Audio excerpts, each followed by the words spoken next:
supporting vocal conservative. But I can assure you it's worth it. And for you young people who don't have it so easy on college campuses, I can assure you that having that dialogue, having that discourse, those disagreements, arguing your standpoint, debating it, that will do you so much more in life. It will set you up so much better in life than just being a sheep and blindly following what some prime minister tells you. I can promise you that.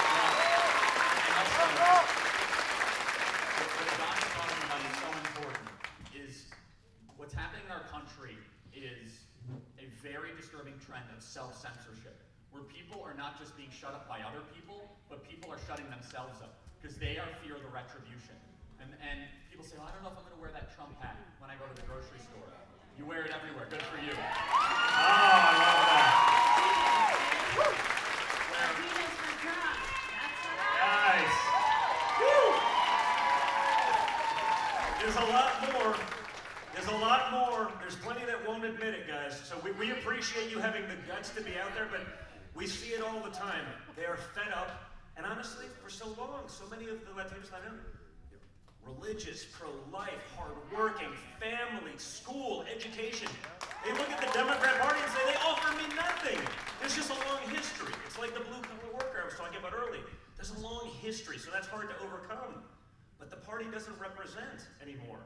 So I appreciate you guys having the guts to put that message out there. I'll let Kimberly talk about it. Joe Biden is trying to, because he doesn't really respect Latinos, the Latino community, because he's trying to buy the votes with the help of in states like Florida, because he thinks that he can own Latinos and the Latino vote. But Trump and our supporters are showing him that Latinos are proud, strong supporters of President Trump. And so, my Puerto Rican princess Kimberly, she is out there as well. It's always funny. I'll make these comments, and they'll be like, because obviously racism is the easy button of the political left, right? If you say something that they can't argue, they don't have facts or statistics to back them up. Racist, obviously.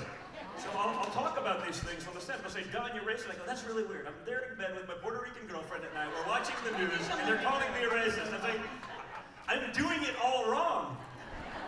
I'm doing it all wrong. It's ridiculous, but this is the battle that we're in. We don't get to play by the same rules that the other side does. And the activist media completely ignores the racism of Joe Biden. Joe Biden, who is best friends with segregationists, who opposed busing, just asked his vice presidential nominee, Kamala Harris, who said, that little girl was me, who said you cannot walk into a 7-Eleven store without a slight Indian accent, who called black men super predators in the 1990s, who called the inner cities of our country jungles to go into that you'll get killed, who authored the Clinton crime bill, who described Barack Obama as, it's the first time I've seen a black man actually look good in this country and be clean cut. That's how he described Barack Obama. Also, when he said, if you don't vote for me, you are not black, an unbelievably racist thing for any single person to say. He also called a black reporter, he said, what are you, man, a junkie for asking me if I have to have a mental cognition test? Joe Biden is a racist, and we should be unafraid to call him that.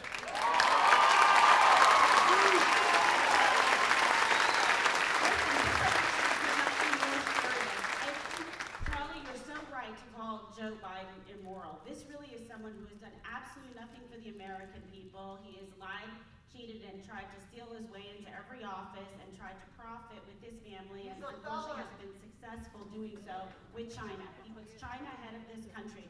Understand how dangerous it is to even conceive of a Biden presidency. Call it Biden presidency, call it Harris administration, which she's fond of saying. And call it China wins. China wins. And guess what? She is the most far-left U.S. Senator voting to the left of Bernie Sanders. Is that who you want controlling your life?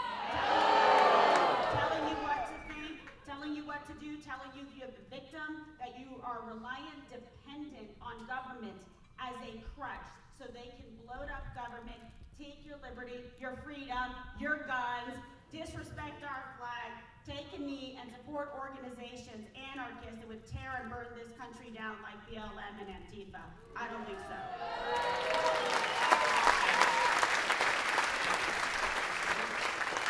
More important than ever to set the record straight. While Joe Biden in the 1970s was pandering segregationists and the children of KKK members, Donald Trump was the one that was being honored by the black community. It was Donald Trump that was actually being given awards in New York City for his work in the black community. When Joe Biden was going out of his way in the 1990s to try to write the Clinton crime bill, it was Donald Trump that was the one that was inspiring black entrepreneurs and was beloved in the black community. It was only until that Donald Trump came down that escalator did the activist media try to use an insulting and baseless and false accusation against the president and anyone that is related to him. And guess what? It is the Democrats that is the party of KKK. It is the Democrats that oppose the 13th, 14th, and 15th Amendment. It's the Democrats that have always cared about skin color, and it's Republicans that were founded as the anti-slavery party in the 18th century.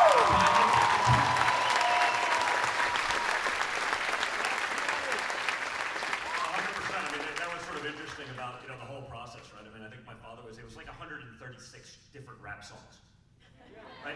And it wasn't in a negative way. It was interesting. I always told the story about June 15, 2016, when my father went down the elevator before he went down the escalator. So we rode down with him, you know what I'm talking about, before the announcement, right? And he just looked me in the eyes in the elevator and he just goes, and now we find out who our real friends are.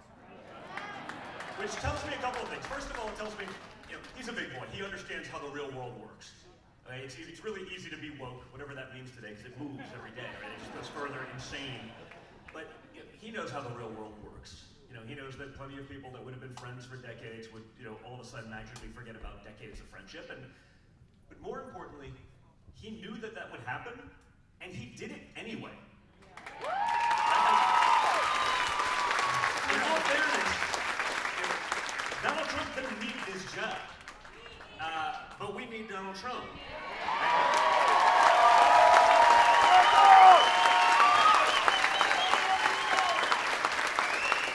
Joe Biden talks how he's going to fix things in America.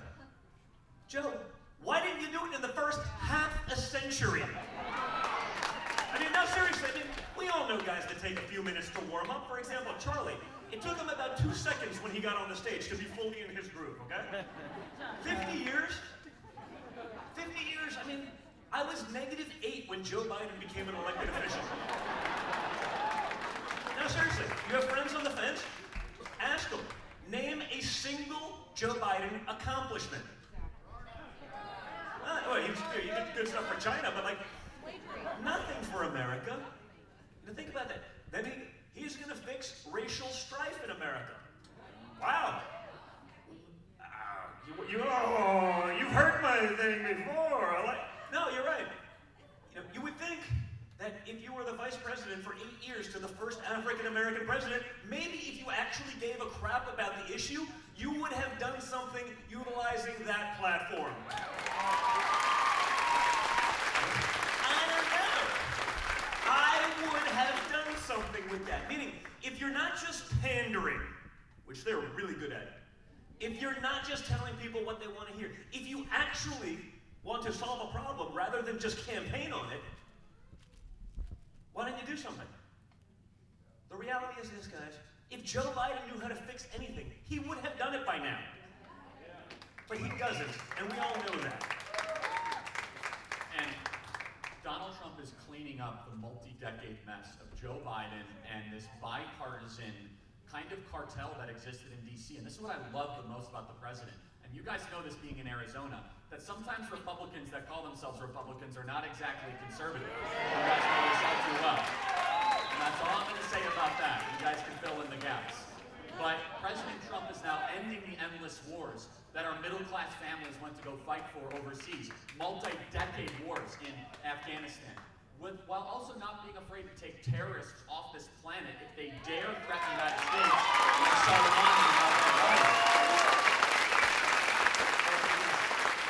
President Trump, who's unafraid to walk into a room and say, why are we still in Afghanistan? 20 years? What's our objective? What does success look like?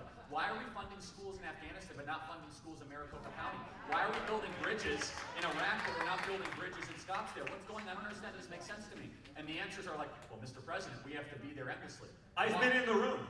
Yes. They literally, the highest levels of government, I've been in the room, they're just having a conversation like, well, sir, it's complicated.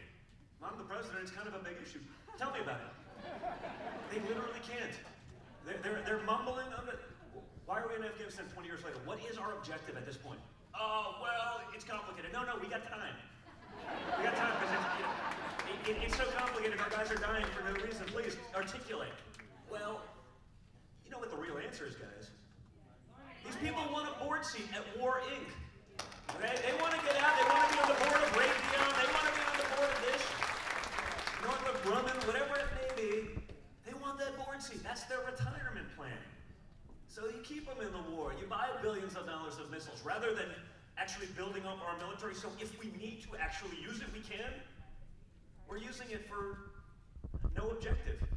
And so, like all of those things, Donald Trump took on a platform that really both sides, whether the neocons are pushing for it because they too are part of it, the Democrats have become the party of war.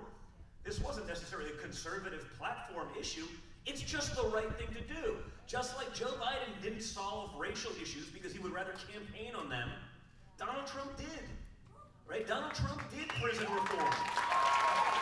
Donald Trump did opportunity zone legislation to fix the inner cities that the Democrats are now burning down again. Donald Trump did the First Step Act. Those weren't Republican Party platform issues. We didn't talk about that at the RNC in 16. You know what they were? The right thing to do. We joke that Donald Trump has kept more promises than he's made. Right? Because he did things that everyone in America agrees on. No one in America wants to be in endless wars other than the DC and the military-industrial complex. No one wants to send our kids there anymore, especially when we can't articulate the cause. And yet, no one was willing to do anything. You saw yesterday, Ivanka, AG Barr, my father, put in $100 million to fund the prevention of child sex trafficking and human trafficking.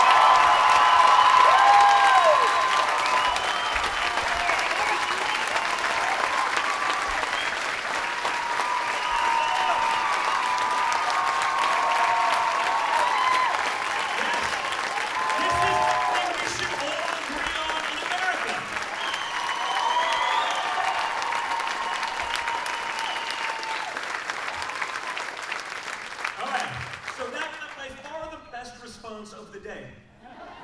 Why has no mainstream politician in America even touched this issue? Why didn't Obama fund it? Why didn't Bush fund it? It's not like it just started happening last week. How come it took Donald Trump to say, this is ridiculous, let's actually do something about victimizing our children? You know what the left is doing? They're justifying cuties. They're justifying pedophilia. A 24-year-old can be with a 14-year-old. At no point in my life ever will that be acceptable. This is an issue. I said this the other day. I heard a couple of friends were talking political right. I goes, guys, this is an issue I am going all in on. They're like, Don, you pretty much go all in on every issue. I think that's a fair point. But when I go, but most of those issues are, there can be 50-50, right? That's sort of how it works in politics. The margin of error is basis points. I go, this is one that all Americans should be able to agree on. This is one that every reasonable American must be on our side. Turns out I was wrong.